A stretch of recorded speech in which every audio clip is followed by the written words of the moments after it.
En l'espace de 48 heures complètement folles pendant la Coupe du Monde 2026, les supporters de football aux États-Unis ont vu deux des plus grandes dynasties de ce sport être renvoyées à la maison. Et les conséquences dépassent désormais largement deux simples séances de tir au but. C'est devenu un référendum sur toute la direction prise par la FIFA sous Gianni Infantino, sur le théâtre politique embarrassant qui entoure ce tournoi et sur une question de fond: l'ancienne aristocratie du football européen mérite-t-elle encore son trône? Posons le décor. L'Allemagne, 4 fois championne du monde, et les Pays-Bas, 3 fois finalistes de la Coupe du Monde, sont entrés dans les 32e de finale avec le statut de grands favoris. Les deux en sont sortis en larmes. Les deux ont perdu au tir au but 2 soirs de suite face à des adversaires qui n'étaient même pas censés être dans la même conversation qu'eux. Le Paraguay, 34e nation mondiale, a éliminé l'Allemagne.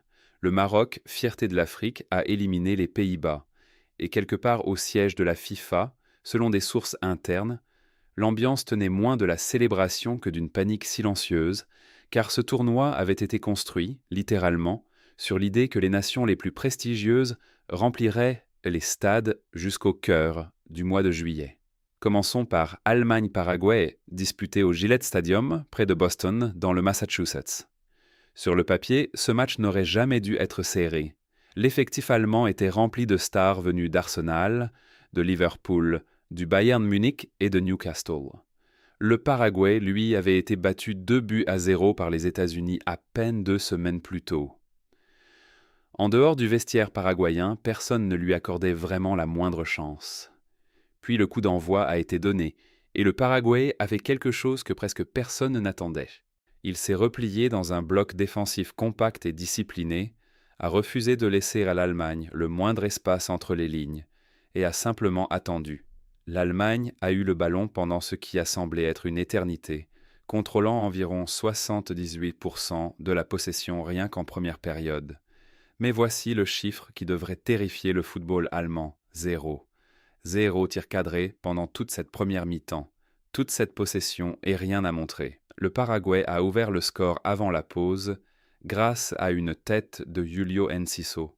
Kai Havertz a répondu pour l'Allemagne au début de la seconde période, ramenant les deux équipes à un partout. L'Allemagne a cru arracher une victoire dramatique en fin de match lorsque Jonathan Tah a marqué de la tête, mais l'assistance vidéo a annulé le but de manière controversée pour une faute très légère sur le gardien.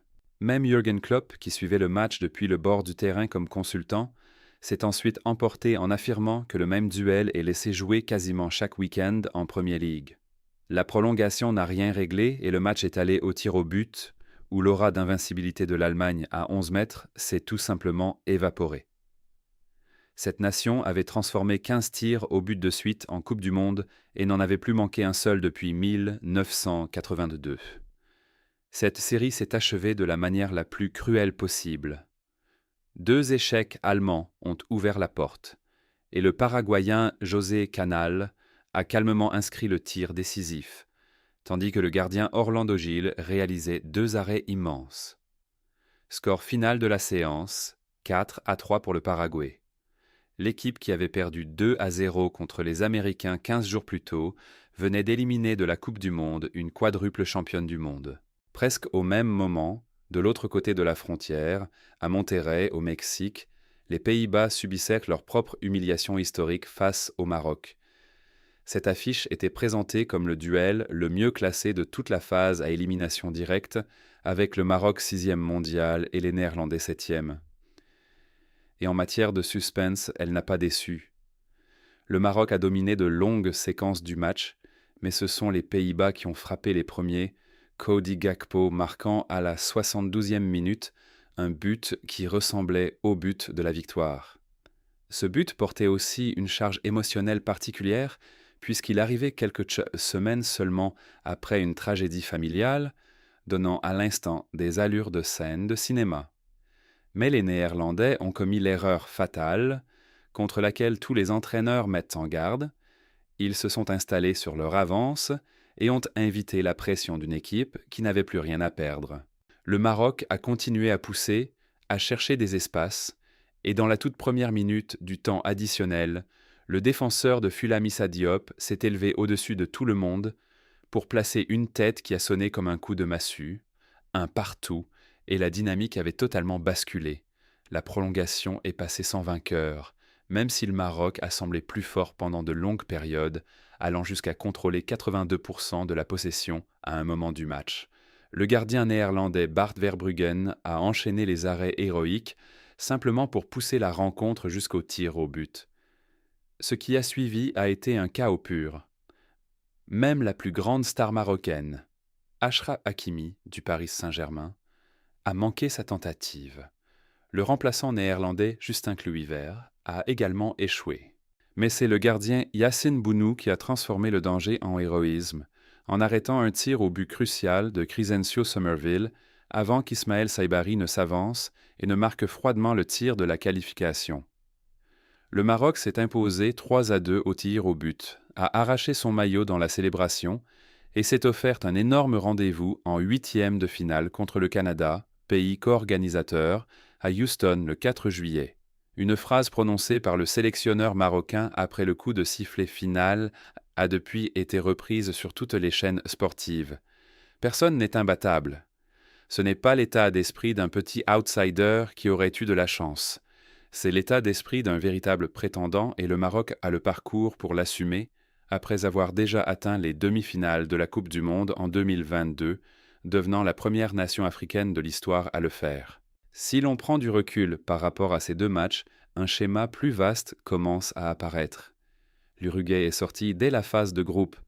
L'Allemagne et les Pays-Bas ont été éliminés dans la même fenêtre de 48 heures. Les nations qui avancent à leur place, le Maroc, le Paraguay, le Cap-Vert et la République démocratique du Congo, ne viennent plus simplement faire de la figuration. Elles sont en train de démonter l'ordre traditionnel. Les analystes avancent une explication simple. L'écart de talent s'est considérablement réduit. Les joueurs venus d'Afrique, d'Amérique du Sud et d'Asie ne sont plus des noms inconnus évoluant dans des championnats obscurs. Hakimi joue à Paris. Toute la colonne vertébrale du Maroc est construite autour de titulaires dans de grands clubs européens. Ces joueurs affrontent des adversaires allemands et néerlandais chaque week-end en championnat, et l'avantage psychologique que les géants européens ont pu posséder autrefois a tout simplement disparu. Une fois que la peur s'efface, les différences de niveau se resserrent très vite. Et c'est exactement ce qui se déroule cet été sur les pelouses des États-Unis, du Mexique et du Canada.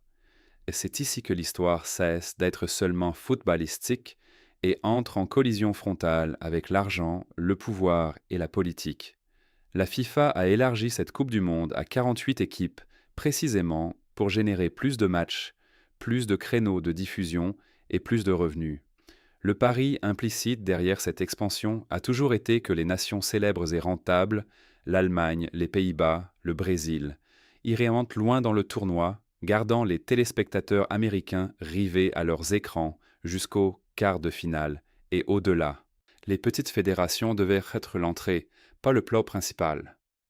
Au lieu de cela, les plus grandes locomotives commerciales sortent tôt et les outsiders pour lesquels personne n'avait prévu de budget marketing sont ceux qui jouaient encore. L'élimination de l'Allemagne en 32e de finale est décrite par des analystes du secteur comme un véritable revers financier pour les diffuseurs et les sponsors, qui avaient bâti toute leur stratégie estivale sur un long parcours allemand. Ce n'est pas une catastrophe pour les comptes de la FIFA, compte tenu des recettes de billetterie records du tournoi, mais c'est un rappel inconfortable. Le drame sportif ne s'aligne pas toujours avec la planification commerciale, et la FIFA a beaucoup d'autres maux de tête à gérer en ce moment, bien au-delà du tableau d'affichage. Le président Gianni Infantino a passé ce tournoi à répondre aux questions incisives des journalistes sur des prix de billets qui, dans certains cas, ont atteint près de 10 fois ceux de la dernière Coupe du Monde au Qatar. Les procureurs généraux de New York et du New Jersey ont ouvert des enquêtes pour déterminer si la FIFA a trompé les supporters lors de la vente des billets. La réponse d'Infantino, demandant aux critiques de simplement se calmer et de se détendre, n'a guère apaisé la controverse, surtout après qu'un arbitre somalien nommé Omar Artan a été retenu pendant plusieurs heures, s'est vu refuser l'entrée aux États-Unis, puis a été renvoyé en Turquie, avant d'être accueilli en Somalie comme une sorte de héros populaire. Ce tournoi est aussi la première Coupe du Monde organisée alors que le pays hôte, les États-Unis, reste en tension ouverte avec un pays participant, l'Iran, ce qui ajoute une couche géopolitique réellement inhabituelle aux récits habituels du football. Infantino a publiquement affirmé qu'il aurait personnellement conduit la délégation iranienne de Téhéran jusqu'en Amérique du Nord si cela avait été nécessaire pour la maintenir dans la compétition. Cette déclaration en dit long sur la manière dont le président de la FIFA a lié sa propre crédibilité au bon déroulement de ce tournoi, quelles que soient les complications diplomatiques qui l'entourent. Il y a ensuite l'éléphant dans la pièce, la relation inhabituellement étroite et de plus en plus visible entre le président Donald Trump et Infantino. Trump préside une cellule spéciale de la Maison-Blanche dédiée au tournoi, avec le vice-président J.D. Vance comme adjoint. Il est apparu aux côtés d'Infantino lors de la cérémonie du trophée de la Coupe du Monde des clubs l'été dernier, a reçu le tout premier prix de la paix de la FIFA lors du tirage au sort de décembre à Washington, et il est désormais confirmé qu'il participera personnellement à la remise du trophée de la Coupe du Monde au MetLife Stadium, dans le New Jersey, le 19 juillet. Cet honneur est traditionnellement réservé aux dirigeants de la FIFA ou, dans de rares occasions historiques, à un monarque régnant.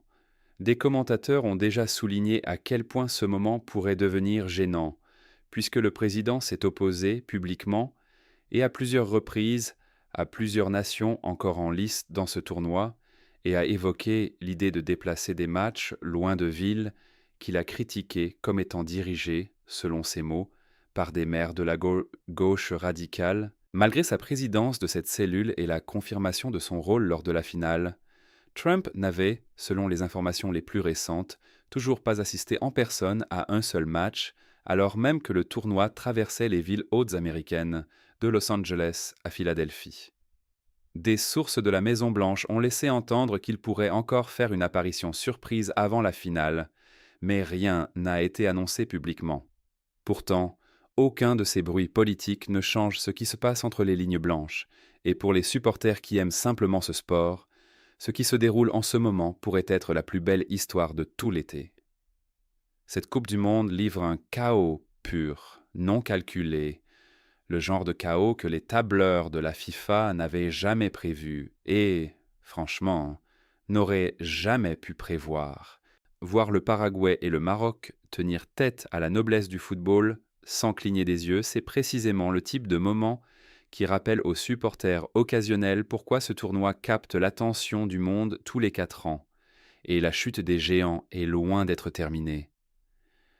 Le Cap-Vert, la plus petite nation à avoir jamais atteint ce stade d'une Coupe du Monde, doit affronter l'Argentine de Lionel Messi dans ce qui pourrait être le plus grand duel entre David et Goliath encore présent dans tout le tableau.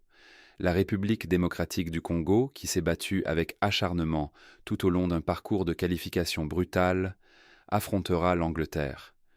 Le Sénégal pourrait donner beaucoup de fil à retordre à la génération dorée vieillissante de la Belgique au prochain tour. Si les derniers jours ont prouvé quelque chose, c'est qu'aucune puissance traditionnelle de ce tournoi ne devrait se sentir en sécurité et qu'aucun outsider ne devrait être écarté avant le coup de sifflet final. Alors, où tout cela laisse-t-il le tournoi au moment d'entrer dans sa seconde moitié ? L'Allemagne et les Pays-Bas sont rentrés chez eux, le Paraguay et le Maroc continuent de danser. La FIFA gère toujours des poursuites liées au prix des billets, des controverses sur les visas et un mariage politique de plus en plus compliqué avec le président américain en exercice. Et au milieu de tout ce bruit se trouve le sport lui-même, offrant le type de drame non écrit et imprévisible qu'aucune planification d'entreprise n'aurait pu fabriquer. Savoir si la vieille garde européenne peut se ressaisir avant la finale dans le New Jersey le 19 juillet, ou si ce tournoi restera vraiment comme le moment où la hiérarchie traditionnelle du football s'est fissurée, demeure une question ouverte à laquelle Le prochain tour de match, à partir du 4 juillet à Houston et Philadelphie, pourrait apporter une réponse importante. Il existe aussi une intrigue financière plus large qu'il faut comprendre, car elle explique pourquoi la FIFA a tant poussé pour ce format précis dès le départ. La décision de passer de 32 à 48 équipes a été présentée publiquement comme un geste d'inclusion, donnant à davantage de nations d'Afrique, d'Asie et des Caraïbes une véritable chance de jouer une Coupe du Monde. En privé, toutefois, les analystes du secteur la décrivent depuis longtemps comme une opération avant tout financière, puisque plus d'équipes signifie plus de matchs, plus de créneaux de diffusion, plus d'espace pour les sponsors et plus de billets à vendre dans 3 pays hôtes. Des rapports publiés plus tôt cette année ont estimé les recettes totales de ce tournoi à plus de 9 milliards de dollars, un bond énorme par rapport au cycle précédent, et un chiffre qui a rendu Infantino presque intouchable au sein de la structure de pouvoir de la FIFA, malgré les controverses croissantes qui l'entourent. Cette explosion des revenus a pourtant eu un coût bien réel pour les supporters ordinaires. Dans certains marchés, les prix des billets pour ce tournoi auraient atteint jusqu'à 10 fois ceux de sièges comparables lors de la dernière Coupe du Monde au Qatar, et cette structure tarifaire fait désormais l'objet d'enquêtes formelles menées par les procureurs généraux de New York et du New Jersey, qui examinent si les supporters ont été induits en erreur sur les modèles de tarification dynamique avant d'acheter leur place. La réponse publique d'Infantino, consistant essentiellement à demander aux critiques de se détendre parce que la FIFA avait fait valider sa stratégie tarifaire par des avocats, a paru déconnectée à de nombreux observateurs, alors que tant de supporters issus des classes populaires vraiment dans les villes hôtes affirment ne tout simplement pas pouvoir se payer des billets pour voir leur propre sélection jouer à domicile. Les problèmes de visa et d'entrée sur le territoire se sont ajoutés à la controverse sur la billetterie.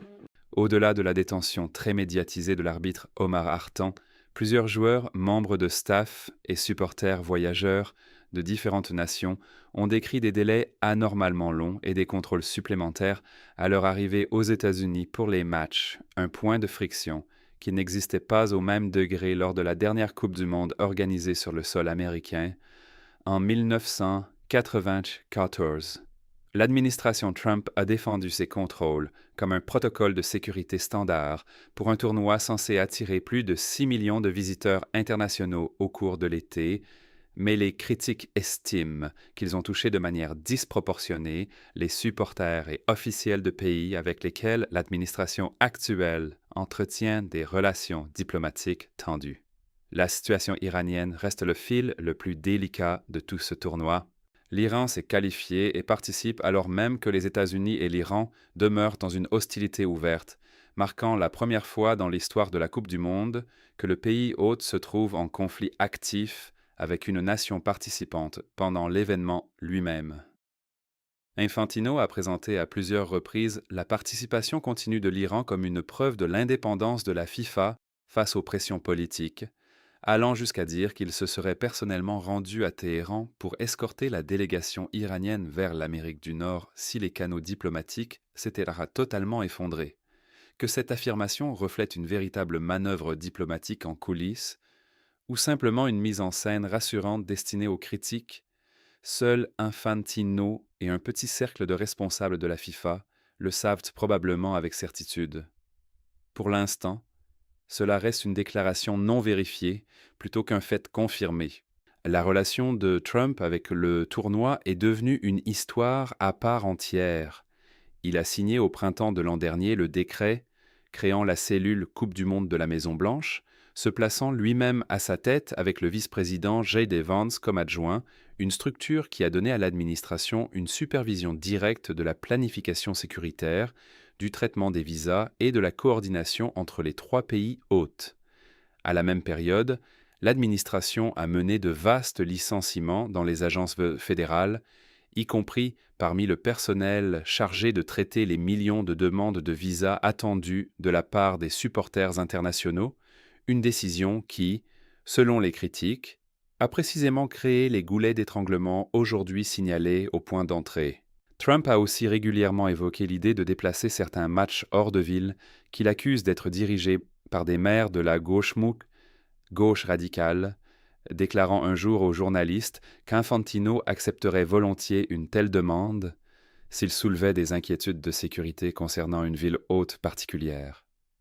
La FIFA n'a jamais confirmé publiquement de déplacement de match lié à ces déclarations, et la plupart des spécialistes du calendrier jugent un changement de stade en plein tournoi logistiquement peu plausible à ce stade, mais la simple suggestion a suffi à maintenir l'affaire vivante dans les médias politiques américains pendant les premières semaines du tournoi. Malgré son rôle central dans le cadrage politique de cette Coupe du Monde, Trump n'avait, selon les informations les plus récentes disponibles, toujours pas assisté en personne à un seul match, alors même que l'équipe masculine des États-Unis a joué plusieurs rencontres de phase de groupe à domicile pendant les 2 premières semaines du tournoi. Il a pourtant assisté à d'autres événements sportifs majeurs au cours de la même période, notamment les finales NBA à New York et la finale masculine de l'US Open de tennis, ce qui n'a fait qu'alimenter les spéculations des commentateurs sportifs sur les raisons pour lesquelles il avait choisi d'éviter la Coupe du Monde elle-même, malgré son implication importante dans son organisation et sa promotion. Cette absence devrait prendre fin de manière spectaculaire lors de la finale du 19 juillet, quand Infantino a confirmé que les deux hommes remettraient ensemble le trophée de champion au MetLife Stadium dans le New Jersey. Un arrangement sans grand précédent moderne, puisque le président de la FIFA assure traditionnellement cette tâche seul ou aux côtés d'un monarque régnant, comme ce fut le cas avec le roi Juan Carlos d'Espagne en 1982 et la reine Élisabeth II du Royaume-Uni en 1966. Les commentateurs qui suivaient le versant diplomatique de ce tournoi ont noté à quel point cette remise finale du trophée pourrait devenir embarrassante selon les deux nations qui atteindront réellement le match pour le titre. Si l'un des pays avec lesquels Trump s'est publiquement opposé au cours de son mandat actuel, que ce soit sur le commerce, l'immigration ou des différends diplomatiques plus larges, allait jusqu'en finale dans le New Jersey, l'image du président américain remettant personnellement le trophée le plus convoité du football pourrait devenir l'un des moments les plus inconfortables de l'histoire moderne de la Coupe du Monde. Pour l'instant, cependant, ce scénario reste spéculatif, car le tableau demeure très mouvant après les sorties stupéfiantes de l'Allemagne et des Pays-Bas. Sur le terrain, les affiches des huitièmes de finale sont désormais fixées, et elles ressemblent à une vitrine du bouleversement exact que ce tournoi a produit. Le Canada affronte le Maroc à Houston le 4 juillet, dans un choc de co-organisateurs qui promet d'être chargé d'émotions. Le Paraguay, tout juste sorti de sa victoire retentissante contre l'Allemagne, affrontera le vainqueur de France-Suède à Philadelphie le même jour. Le Brésil jouera contre la Norvège dans le New Jersey l'après-midi suivant, tandis que le Mexique attend à Mexico le vainqueur du match entre l'Angleterre et la République démocratique du Congo. Les rencontres suivantes incluent une affiche majeure entre les vainqueurs de Portugal-Croatie et d'Espagne-Autriche à Arlington, au Texas, puis les États-Unis ou la Bosnie-Herzégovine face aux vainqueurs de Belgique-Sénégal à Seattle. Le rendez-vous du Cap-Vert avec l'Argentine apparaît comme l'intrigue peut-être la plus attendue de toute la ronde. Une petite nation insulaire, moins peuplée que de nombreuses villes américaines, se préparant à affronter Lionel Messi sur l'une des plus grandes scènes du football. Pour un public documentaire qui regarde tout cela depuis l'extérieur de la bulle habituelle du sport, la leçon dépasse largement une Coupe du Monde imprévisible. C'est un rappel que les institutions construites autour de résultats prévisibles, dans le sport, les affaires ou la politique, sont souvent les plus vulnérables lorsqu'elles sont renversées par des forces qu'elles n'avaient jamais prises en compte. La FIFA a bâti un format à 48 équipes en pariant sur l'avancée des géants et sur l'argent qui les suivrait. À la place, les géants font leurs valises plus tôt que prévu, les outsiders volent la lumière et la politique qui tourbillonne autour du tournoi, des poursuites sur les prix des billets à l'étreinte malaisée d'un président en exercice avec le football, est devenue presque aussi captivante que le jeu lui-même. Reste à savoir si ce chaos aidera ou nuira finalement au compte de la FIFA lorsque le dernier coup de sifflet retentira le 19 juillet. À ce stade, personne, ni Infantino, ni Trump et certainement pas les supporters dans les tribunes, ne peut répondre avec une véritable certitude.